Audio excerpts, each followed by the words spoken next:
जगत जननी श्री श्री बड़ोमा के राहुल चरणों में, परम पूज्यपाद श्री श्री वर्धा के राहुल चरणों में, परम पूज्यपाद श्री श्री आचार्य देव, परम पूज्यपाद श्री श्री अविंद एवं ठाकुर परिवार के सभी के राहुल चरणों में मैं शतकोटि प्रणाम श्रद्धा निष्ठा श्रद्धे असीमदा, श्रद्धे षष्ठीदा, अन्य सभी परिचारक महोदय, श्रद्धे मानिकता को प्रथम बार देख रहा हूँ। सभी भक्तजन, भक्तिमती माताएं, मेरे छोटे भाई बहन और छोटे गोलता के घर में ये सत्संग हो रहा है। मैं परम दयाल के रातुल चरणों में सभी की मंगल प्रार्थना करता हूँ। श्रद्धेय दत्तो माँ का जन्मदिन है, जैसे चटुराज बताए संचालक महोदय, उनको भी बहुत बहुत बधाई। यहाँ बैठकर मैं सोच रहा था कि मैं एक्चुअली धनबाद कब आया था, ये मैं सोच रहा था। तो मुझे याद आया कि 1979 के जनवरी फरवरी महीने में, आज से 47 साल पहले, 47 ईयर्स अगो, बिहार इंजीनियरिंग का मेरा सेंटर बीआईटी सिंदरी में पड़ा था। और बेकार बांध में मेरे दूर संपर्क के चाचा जी रहते थे, उनके घर में मैं आया था 1979 के जनवरी फरवरी में। और बीआईटी सिंदरी में मेरा सेंटर पड़ा था इंजीनियरिंग का। इंजीनियरिंग कंप्लीट करके फिर बीआईटी सिंदरी में इलेक्ट्रिकल इंजीनियरिंग में मेरा एडमिशन हुआ। जब घर से निकला था, प्रथम बार निकला था घर से, घर का छोटा ही लड़का हूँ मैं, माँ पिताजी का छोटा लड़का। माँ को बहुत चिंता थी कि पहली दफा घर से हॉस्टल में जा रहा है, धनबाद जा रहा है बीआईटी सिंदरी में। तो माँ ने कहा, इष्टभीति करोगे समय पर, ध्यान करोगे, प्रार्थना करोगे, बहुत लोग मजाक उड़ाएंगे, तुम्हारे दोस्त लोग बहुत लोग मजाक उड़ाएंगे। किसी से तुम बाताबाती मत करना, किसी पर गुस्सा मत करना, सबसे अच्छा व्यवहार करना। और सोचो कि ठाकुर जी ही वहां तुम्हारे सब कुछ है, ठाकुर जी ही तुम्हारे सब कुछ है। मुझे याद है आलोचना पत्रिका में ठाकुर जी का एक फोटो उस समय छपा था। ठाकुर जी धोती पहने हुए हैं और वेद के इस पर एक बैठे हुए हैं, मोढ़ा में ठाकुर जी इस तरह से बैठे हुए हैं। वो वाला फोटो को हम ऊंट में, गत्ता में, A4 साइज गत्ता में वो गम लगाकर वो फोटो साफ करके माँ मेरे को दी थी कि हॉस्टल में जहाँ पर रहोगे ठाकुर जी को रखना। वही पाथे और कंबल लेकर मैं धनबाद आया था इंजीनियरिंग पढ़ने के लिए। 6 सीटर 8 सीटर रूम में सबसे लेट से मैं आया था। कहीं कोई जगह नहीं थी मेरे लिए, सिर्फ एक चौकी थी। सारा कबर्ड वगैरह सब पहले से ऑक्युपाई हो गया था। चौकी के नीचे मैं अपना सूटकेस रख दिया। अब कहाँ पर रखूंगा मैं ठाकुर जी को, कहाँ पर रखूंगा? तो मेरे सराहने में एक खिड़की थी, उस खिड़की में थोड़ा सपोर्ट देकर मैं ठाकुर जी को रखा था। जब प्रार्थना करता था सब लोग जोर जोर से हंसते थे रूम के अंदर, लेकिन माँ जो बोली थी ठीक से प्रार्थना करना है। इस तरह से हंसी मजाक चलते चलते लोग फिर प्रार्थना में बैठने लगे थे। सुभाष रक्षिता से भेंट हुई थी। 1 साल पढ़ करके सेकेंड ईयर से मैं भागलपुर इंजीनियरिंग कॉलेज में ट्रांसफर होकर चला गया। उसके बाद 91 में आया यहाँ ISM में, बहुत सारे लोगों से परिचय हुआ, बहुत सारे लोगों से। श्रद्धेय असीमदास से भी बोकारो में जाकर परिचय हुआ, षष्ठीदास, सब लोगों से परिचय हुआ। श्रद्धेय घोषदास से भी परिचय हुआ। A76 TV centre colony, A78 ना A76 घोषदा, A76 क्वार्टर में मैं हमेशा आता था। सभापति ऋतिक का मेरी दीक्षा 1975 में हुई, जब मैं क्लास 9 में पढ़ता था, 12-13 साल का एज था। 1985 में इंजीनियरिंग पास करके मेरा स्वस्थनी हुआ और 1994 में डायरेक्ट सभापति ऋतिक का पंजा पूज्यपाद श्री दादा ने, वर्तमान आचार्य देव बोले तो मैं गया। अब सभापति ऋतिक का पंजा तो मिल गया, लेकिन कुछ जानता ही नहीं था।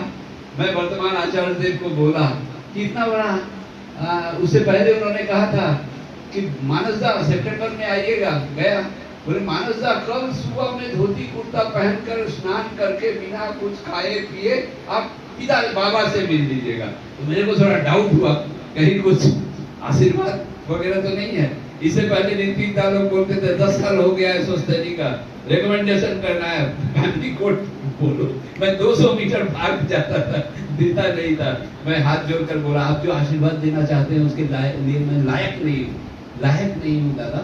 तो उन्होंने कहा, मानस दा आप किस चीज के लायक हैं नहीं है ये आपको मालूम नहीं है, ये मेरे को मालूम है, इसलिए मैं जो बोलता हूँ वो करिए। क्या करूँ, पड़ गया।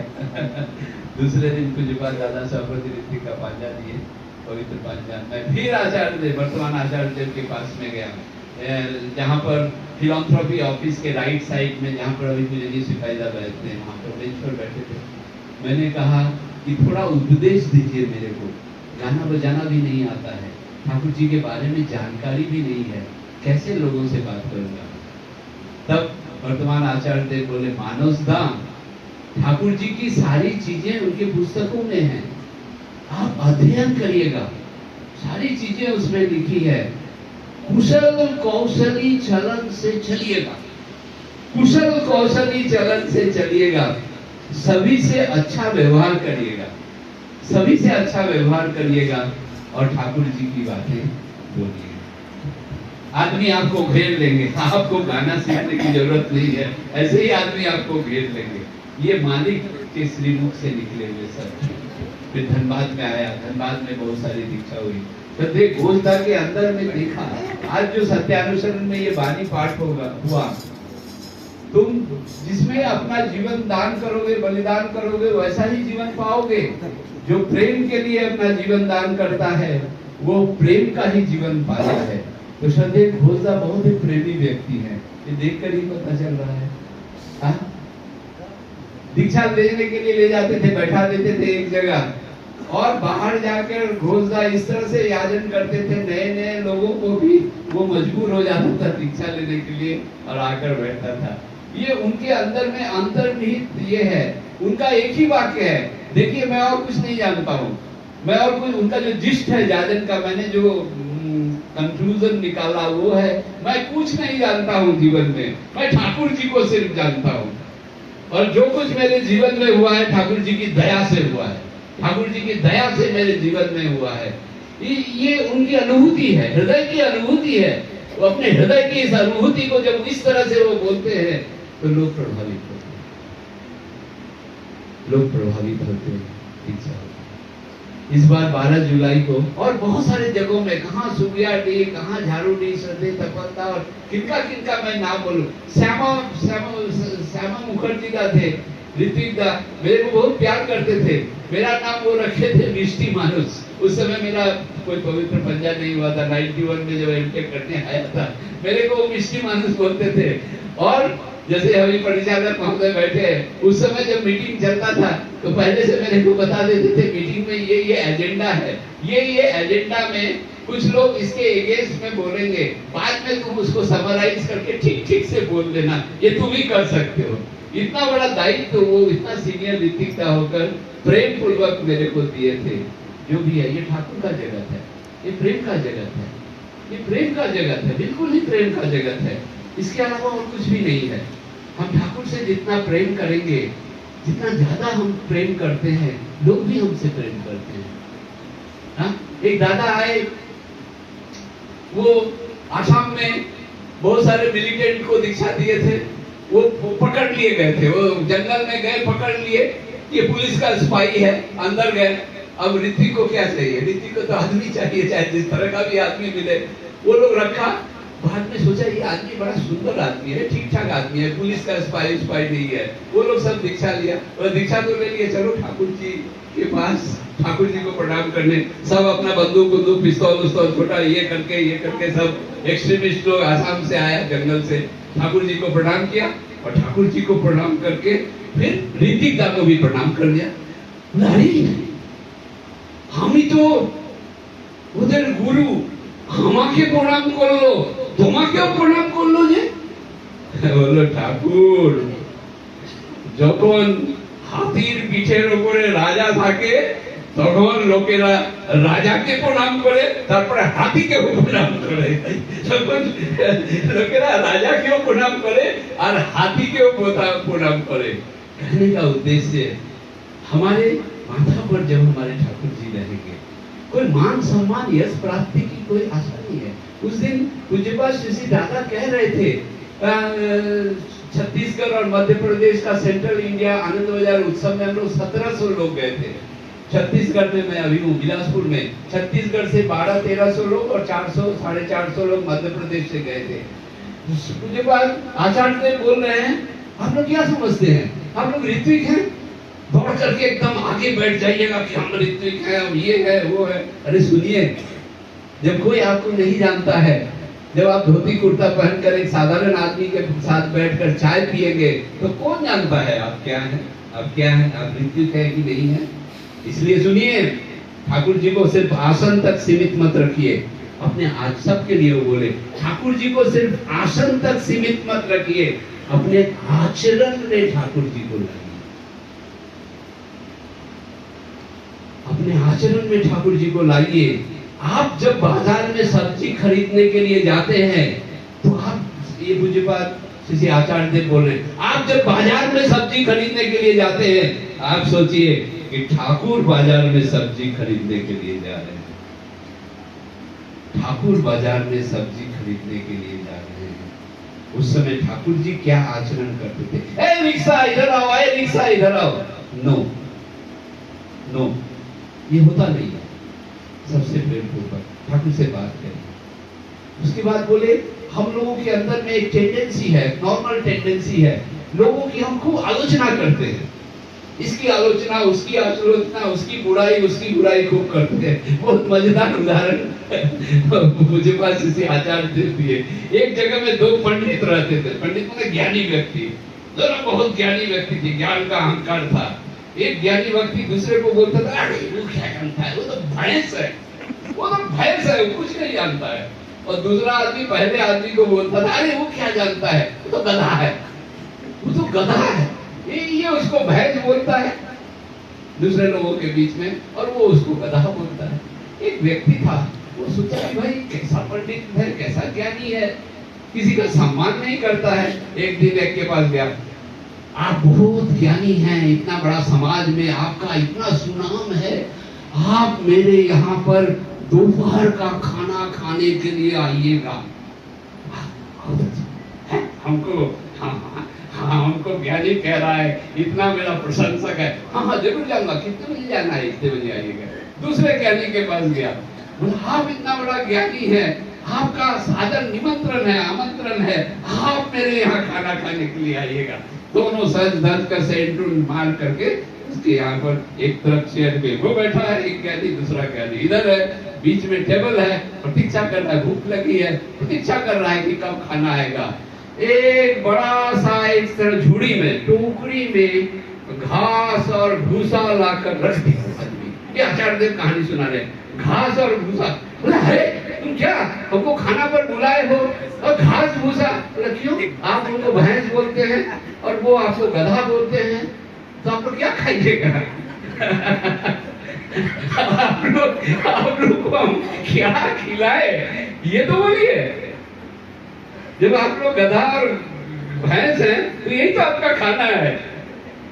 वो आदमी सुधर गया। आचार्य देव बोले, लोगों का खोज खबर लीजिए, अगर नहीं जा सकते हैं तो फोन पर भी उसका खोज खबर लीजिए। बोले, एक सत्संग केंद्र या सत्संग बिहार यहाँ पर है और दूसरा सत्संग बिहार यहाँ पर है, इसका प्रभाव यहाँ तक है और इस सत्संग बिहार का प्रभाव यहाँ तक है। बीच में जो आदमी रहता है वो अनटच्ड है, वो अनटच्ड है, वो सत्संग में भी नहीं आ पाता है। तो वहां पर जाइए, फोन से खबर लीजिए। वो बोले, जानते हैं डीपी वर्क की एक मजेदार कहानी सुनाता हूँ। आचार्य देव बोले, हम लोग 1700 लोग बैठे थे और पूज्यपाद ये 13 तारीख के सुबह में, और पूज्यपाद आचार्य देव बोल रहे हैं, एक बहुत मोटी भद्र महिला आई आचार्य देव के पास में। आचार्य देव सुना रहे हैं, मेरे पास में आकर के बोली, दादा चला नहीं जाता है, बहुत दिक्कत है, तरह तरह की दवाई मैं खाती हूँ, दादा मैं कैसे ठीक होंगी, तो बताइए कुछ। घर से नहीं। बोला, माँ घर से निकलिए। घर से निकलना होगा, क्या करना होगा? बोला, कुछ नहीं, आपके घर के सामने जो गुरु भाई लोग रहते हैं उनके पास जाइए टहलते टहलते और बोलिए, आप लोग कैसे हैं, जय गुरु। ये कर पाइएगा? तो बोला हाँ बिल्कुल कर पाऊंगी। बोला ऐसा 3-4 महीना चला। उसके बाद जब वो माँ आई तो आचार्य देव बोले अभी आपका शरीर कैसा है?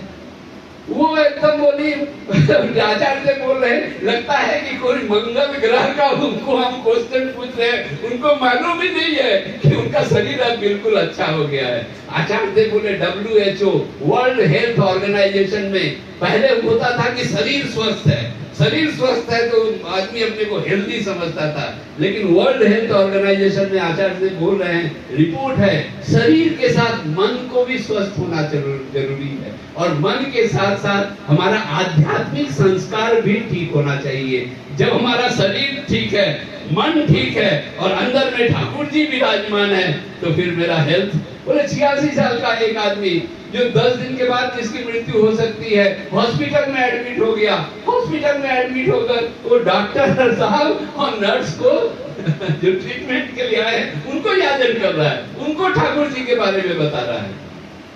और एक मजेदार बोले कि एक वॉलीबॉल की नेशनल लेवल की एक प्लेयर, एक लेडी प्लेयर थी, वो आचार्य देव के पास में आई। बोले ठीक से खड़े तक नहीं हो पाते, इतना बड़ा वॉलीबॉल प्लेयर, वो बोले कि ठीक से हम खड़े तक नहीं हो पाते हैं। आचार्य देव बोले डीपी वर्क करिए।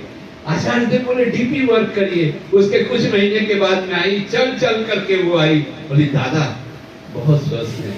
फिर आचार्य देव बोले यहाँ देवघर में हमारे आश्रम से कुछ दूर में एक परिवार रहता है, बहुत गरीब परिवार है। वो लोग फल बेचते हैं और उनका एक छोटा सा लड़का है, 7-8 साल का लड़का है। आचार्य देव बोल रहे हैं कि मैं जो याजन जहां पर किया हूं वो सारा याजन रट लिया है। वो सारा याजन एक वर्ड वो 7-8 साल का लड़का रट लिया है, और उसको खड़ा होकर सत्संग में मेरे ही याजन को वो बोलता है, वहां पर यहाँ भी प्रणाम करने के लिए आता है। अद्भुत लड़का है, आचार्य देव बोले अद्भुत लड़का है। और वो डीपी वर्क में भी जाता है, 7-8 साल का लड़का ठाकुर जी के बारे में बताता है। उसके जो ट्यूटर थे, प्राइवेट ट्यूटर, क्योंकि गरीब लड़का है, गरीब परिवार है, वो बोला हम फ्री ऑफ कॉस्ट में पढ़ा देंगे इस बच्चे को, बड़ा टैलेंटेड लड़का है, इसको हम फ्री ऑफ कॉस्ट पढ़ा देंगे। तो वो शिक्षक आए, तो बातचीत के क्रम में वो शिक्षक बोले हम भी ठाकुर जी के दीक्षित हैं। तो वो बालक बोला आप दीक्षा लिए हैं, इष्टवृत्ति करते हैं? नहीं करता हूं। बोला तब हम आपसे नहीं पढ़ेंगे, जो मेरा टीचर इष्टवृत्ति नहीं करता है दीक्षा लेकर के, उससे मैं नहीं पढ़ूंगा, आप जाइए। शिक्षक बेचारे चले गए। अब माँ पिताजी डांट रहे हैं उस बच्चे को, हम लोग इतना गरीब हैं, फ्री में पढ़ाने के लिए एक शिक्षक मिले और उसको तुम जैसा क्वेश्चन कर दिए। बोले जो आदमी दीक्षा लिया है, शिष्टवृत्ति नहीं करता है, वो गुरु को नहीं मान रहा है, और जो गुरु को नहीं मानता है अपने गुरु को, उसको मैं कैसे गुरु बना सकता हूँ? वो मेरे को क्या पढ़ाएंगे? शिक्षक चले गए। माँ पिताजी खूब डांट रहे हैं, खूब डांट रहे हैं। दूसरे दिन वो टीचर फिर से आया है, फिर से आया। किसी को एक्सपेक्टेशन नहीं था कि वो टीचर दोबारा आएंगे, क्योंकि उतना छोटा बच्चा उतना टीचर को, उम्र दराज टीचर को ऐसा बोल दिया है, वो कैसे आएंगे? वो आए और उस लड़के को बोले कि देखो मैं गलती समझ गया, आज सुबह से मैं इष्टवृत्ति शुरू किया, आज सुबह से मैं इष्टवृत्ति शुरू किया है। बोला हाँ ठीक है, आप मेरे को अब पढ़ाइए। इस तरह की अनेक घटनाएं सुनाए। बोले जानते हैं हम लोग को, बोले वो इतने लोगों को बीच में बोले कि आप लोग तो मुखिया जी का नाम सुने होंगे, बिहार के मुखिया जी और श्रद्धेय नारायण प्रसाद झा, जो हर टर्म में 1000 से ज्यादा दीक्षा देते थे। और ये मुखिया एक बार नारायण दा बैठे थे आचार्य देव के पास में, पूज्यपाद श्री दादा के पास में, और मुखिया जी बगल से जा रहे थे। उन्होंने देखा नारायण दा बैठे हैं और वर्तमान आचार्य देव भी मुखिया जी के बगल में थे। तो वो वर्तमान आचार्य देव को बोलते जानते हैं ये जो नारायण प्रसाद हैं, ये नारायण प्रसाद बिहार को तबाह कर दिए हैं, बिहार को बर्बाद कर दिए हैं नारायण प्रसाद, ऐसा एकदम बोल रहे हैं वर्तमान आचार्य देव के सामने में। और नारायण दा भी दूर से चुपचाप इस चीज को सुन रहे हैं। कुछ देर के बाद जब वो उठे, उठ करके मुखिया जी को गले लगाए और बोले चलिए ना हम लोग जाकर आनंद बाजार में प्रसाद खाने के लिए चलते हैं। हम लोग ठाकुर के आदमी हैं, आप लोग तो ठाकुर के आदमी हैं, तो ठाकुर के आदमी को मान सम्मान की जरूरत क्या है? ठाकुर के आदमी को मान सम्मान की जरूरत क्या है? कोई बैठा है कि आप लोग सोचते हैं वो ऋतिकता आएंगे तब सत्संग शुरू करेंगे, ये होगा वो होगा, कुछ नहीं। सत्संग करिए, सत्संग करिए। ऋतिकता का दायित्व है समय पर आने का। वो नहीं आएंगे तो क्या ठाकुर जी का सत्संग बंद हो जाएगा क्या? उसके बाद बोले कि छत्तीसगढ़ बहुत बड़ी जगह है, मध्य प्रदेश भी जगह है, वहाँ कर्मी की संख्या भी कम है। आप लोगों के पास बहुत बड़ा बड़ा क्षेत्र है, बहुत बड़ा बड़ा एरिया है एक एक ऋतिकता के पास, जहाँ पर काम नहीं हुआ है। घर से निकलिए, कंफर्ट जोन से अब बाहर होइए और लोगों का हाल चाल पूछिए, लोगों से मिलिए जुलिए। माँ लोगों को बोले कि मैं नहीं कहता हूँ कि आप सारा समय ठाकुर जी के काम में लगा दीजिए, अपना घर का काम करिए। घर का काम करने के बाद थोड़ा सा समय निकालिए और उस एरिया के जितने आसपास में माँ लोग हैं उनसे एक टीम बनाइए और लिस्ट के अनुसार पहले से तय कर लीजिए, ये टीम आज के दिन वहां जाएगा, ये टीम वहां जाएगा। वो बोले मेरे आश्रम में ही, यहाँ पर ही सत्संग ठाकुरबाड़ी में ऐसा ही सिस्टम है, आप लोग जाकर लिस्ट देख लीजिएगा। डेट वाइज कौन कहाँ कहाँ जाएगा। ऐसा भी होता है कि महीने में 1 दिन या 2 दिन के लिए भी जाना पड़ता है और घर में ही रहते हैं। जैसे भी हो, ये डीपी वर्क आप लोग करिए।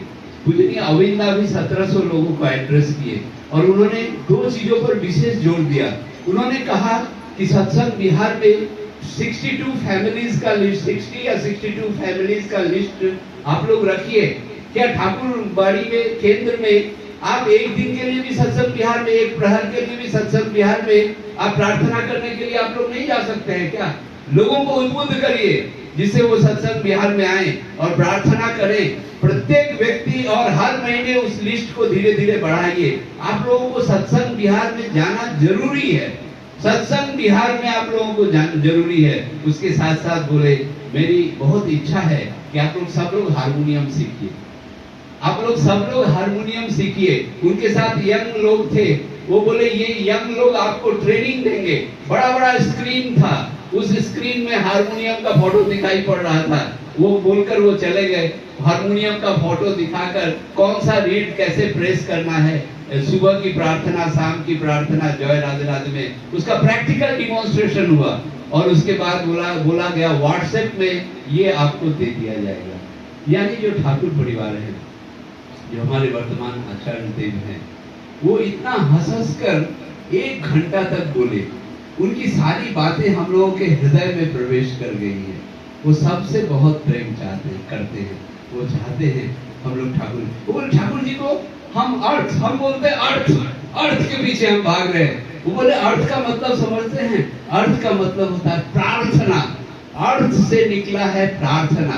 प्रार्थना मतलब ठाकुर को अपने जीवन में मुख्य करके चलना। ये अर्थ क्या है? अरे बच्चे को पढ़ाइएगा, बच्चा नौकरी करने चला जाएगा, माँ फोन करेगी बच्चे को, वो फोन नहीं उठाएगा। पिताजी फोन करेंगे, वो नहीं उठाएगा। वो अपनी पत्नी को बोल देगा, जाके बोल दो ना फोन पर, मैं बहुत बिजी हूँ, मैं बहुत बिजी हूँ। बच्चे का भरण पोषण इस तरह से करिएगा कि बच्चे लोग भी जिसे आपको याद रखें। और जैसे ये बच्चा आया है, सत्संग में आया है, छोटी अवस्था में ही बच्चों को सत्संग से युक्त करना है।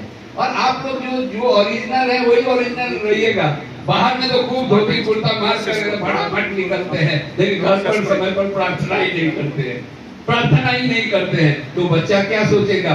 बाहर में ठाकुर जी की बातें करने के लिए ठीक है, लेकिन घर में अपनी मर्जी से चलना है। जय गुरु। आप सभी की मंगल